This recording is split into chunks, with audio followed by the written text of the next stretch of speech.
Азыр бир өлкөнүн өнүгүү деген тарыхын окуп атам да. Малайларда дагы ушундай кеп бар экен да. Малайзияда малайлар жалкоо деген түшүнүк бар экен да. Башкаларда кытайлар менен индустар жашайт экен Малайзияда. Убагында ушундай малайларды эч ким көзгө илбейт экен да. Бул малайлар жалкоо, булар ушул эптеп эле жашап жүрө берет. Малайзиянын мурдакы премьер-министри айтат да. Мен дейт ушул сөз менин намысыма ушундай тийди дейт. Мен ушундай максатты койдум. Малайзияны мен дүйнөдөгү өнүккөн өлкөлөрдүн арасына кошмоюнча, ар бир малайды мен билимдүү кылмайынча, ар бир малайды мен бизнесмен кылмайынча, мен максатымдан кайтпайм, ага чейин мен өлбөйм, Кудай буйрса, иншалла деген максатты мен өзүмө койдум дейт. Буну окугандан кийин мен деле ушул максатты койдум. Ар бир кыргыз билимдүү болмоюнча жигиттер, ар бир кыргыз бизнесмен, ар бир кыргыз бай болуп өнүккөн болмоюнча, мен деле токтобойм, мен деле аракетимди кыла берем деген максатты койдум. Силерге сунушум, силер дагы ушул максатты койгула.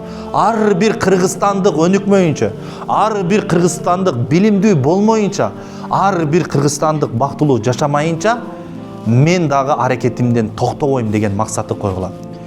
Бизде эң биринчи ушул дин тарабында окуп жүргөндө устазыбыз адамдарда суроо болот да, мен каякта иштейм? Мен каякта иштейм десем, устазым айтканда мага, устазыбыз, Кыргызстанда ошол кезде 6 миллион болчу. 6 миллион эл болсо, ошол 6 миллион элдин жүрөгү сенин жумуш орнуң деген. Устатым мага. 6 миллион элдин жүрөгү сенин жумуш орнуң деген. Ар бир адамга билим берип, ар бир адамга жакшылык жеткирүү бул сенин милдетиң деген да. Ошол сыяктуу эле силер дагы жигиттер максат коюп жашагыла, аракет кылып жашагыла.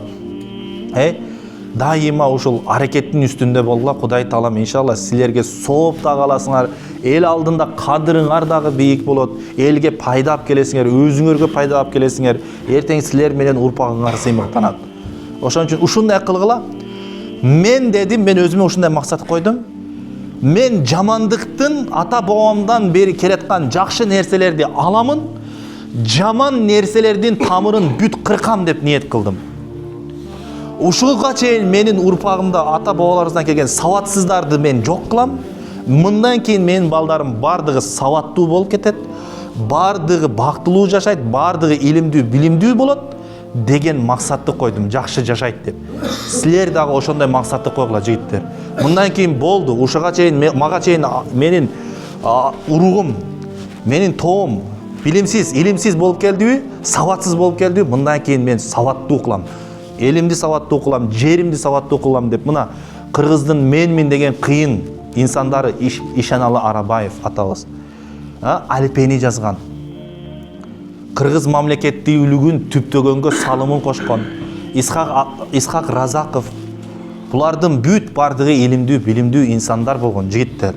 Ошон үчүн күнүгө жок дегенде жигиттер жарым саат, 20 мүнөт болсо дагы китеп окуганга убакыт тапкыла. Мен силерде айтпам, окуп ботаник болуп кеткиле депчи. Ботаник болуп кеткиле деп деле айтпайм. Ошол окуган нерсеңерди жашооңордо пайдалуу нерселерди окугула, жашооңордо колдонгула. Кудай буйрса силер эң мыкты инсандар болосуңар. Ошол максатты койгула жигиттер, Кудай буйрса. Алла разы болсун. Рахмат. Сизге дагы чоң рахмат.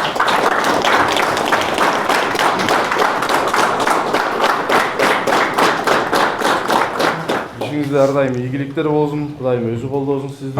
Ушинтип эле биздин жоокерлердин кызматы бул мекен сакчысы боло турган болсо, сиздер ошо мекен сакчысына дагы көмөк көрсөтүп, бул дагы кызмат сиздердики.